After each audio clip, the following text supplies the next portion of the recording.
జగన్ సంక్షేమ పథకాలు తీసుకువచ్చి ప్రజలకు డబ్బులను పంచిపెడుతున్నప్పుడు టీడీపీ పార్టీ నేతలు ఏమన్నారో అందరికీ గుర్తుండే ఉంటుంది. ఈ సంక్షేమ పథకాల వల్ల ఆంధ్రప్రదేశ్ రాష్ట్రం అభివృద్ధి చెందక నాశనమైపోతుందని అన్నారు. మరొక శ్రీలంక అవుతుందని కూడా తీవ్ర స్థాయిలో విమర్శలు చేశారు.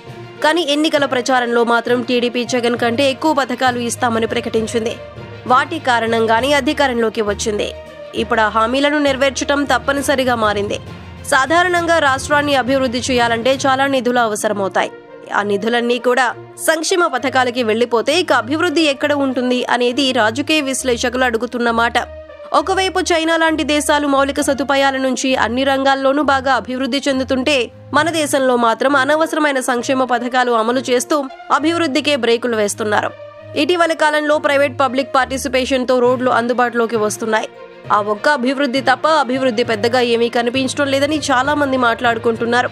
సిటీలో ఎక్కడ చూసినా చెత్త కనిపిస్తోంది. చాలా చోట్ల ట్రాఫిక్ సమస్యలకు పరిష్కారం చూపనే లేదు. జగన్ సంక్షేమ పథకాలు అంటూ రాజధానిని కూడా ఏర్పాటు చేయలేకపోయారు.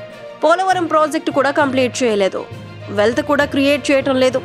ఏపీ ప్రజలు హాయిగా తమ రాష్ట్రంలోనే చేసుకోవడానికి తగినంత జాబ్స్ కూడా లేవు. దీనివల్ల హైదరాబాద్, బెంగళూరు వంటి రాష్ట్రాలకు తరలి వెళ్లాల్సి వస్తోంది. తలకు మించిన అప్పులు చేశారు.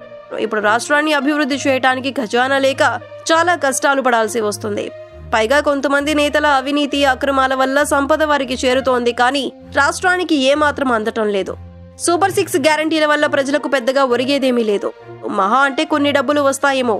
వాటికి బదులు కొత్త కంపెనీలను, ఇండస్ట్రీలను తీసుకువచ్చి ప్రతి ఇంటికి ఒక జాబ్ వచ్చేలా చూస్తే కనీసం 20-30 ఏళ్ల పాటు హాయిగా పనిచేసుకుంటూ బతకొచ్చు.